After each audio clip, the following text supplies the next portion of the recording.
Bonjour, bonjour. My name is Rostand and So I want to raise your hand if you speak more than one language. Raise your hand if you speak more than 2 languages. Raise your hand if you speak more than 3 languages. Okay, well, I speak 3 languages. French, my first language.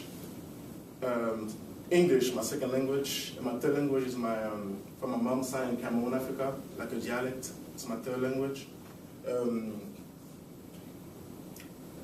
The purpose of the speech today is to inform you about my life pathway as a young student from Cameroon, Africa, coming to the USA.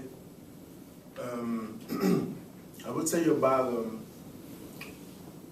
about the story behind my venue in the country here in the USA, how I made it here. I will tell you also about how living as an international student here affected me as a person, positively and negatively. And I will finish by telling you how not being fluent in the country was not very pleasant. So I was born in Paris, France, originally from Yaoundé, Cameroon. I grew up in Cameroon, Africa. Basically, the school year I was in Cameroon, and like holidays and everything, I was in Paris, so back and forth all the time in Paris. So after my high school diploma, I was like, I wanted to do something different. I was in Paris. I knew about Paris already.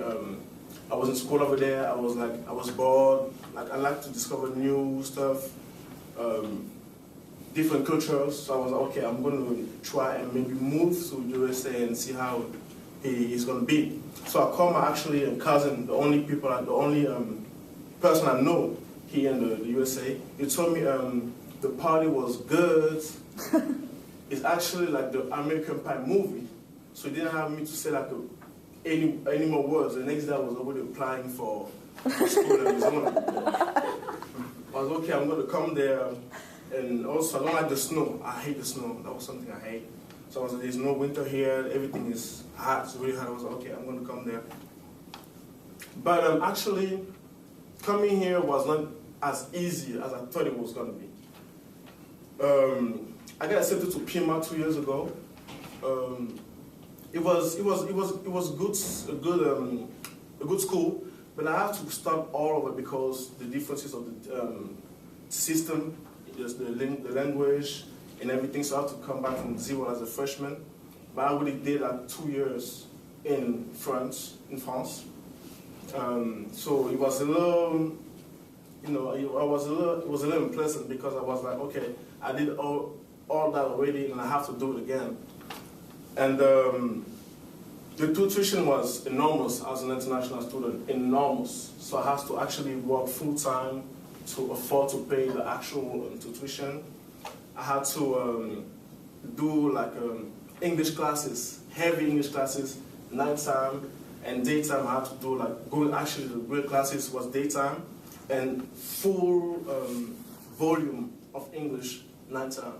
So it was really difficult, and I didn't know anybody here, so I was walking myself to the actual school or using my bike at nighttime, daytime, because I didn't know anybody, no cars. It was rough. It was rough. But also on the other end, I was a new kid in the campus, the foreign new cool kid in campus. French accent. I was getting a lot of attention on that, so I started to make a lot of friends. And then it helped me through the rough time because I was interacting and helped me to speak actually English every day. So yeah. Okay. Third part. Okay.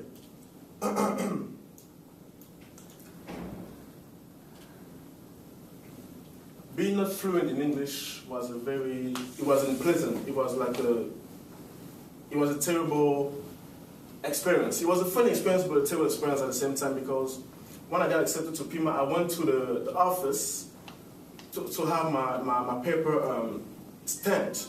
But the problem is, stamped in English was tampon. It's actually literally like the translation of English to French's tampon. So I went there, I was asking for a stamp, but I was asking, can I have a tampon on my paper? So the lady in the office was looking at me like I was crazy.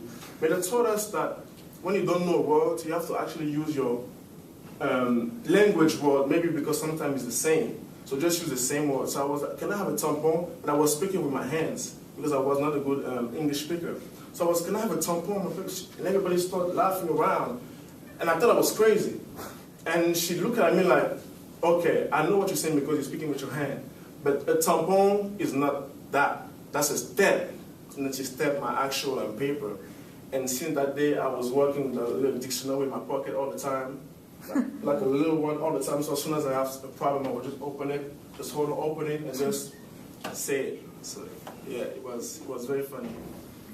So to conclude, I told you about how I made it to the USA, the story behind why I'm here. I told you about how living in the USA affected me as a person, positively and negatively, and also how not being fluent here in the USA was not very pleasant. A lot of people think they know you, but they don't really know who you are actually. And they don't know what you're sacrificing, what you sacrificed, or what you're actually sacrificing to stand up right here today. That's it. Thank you for the time.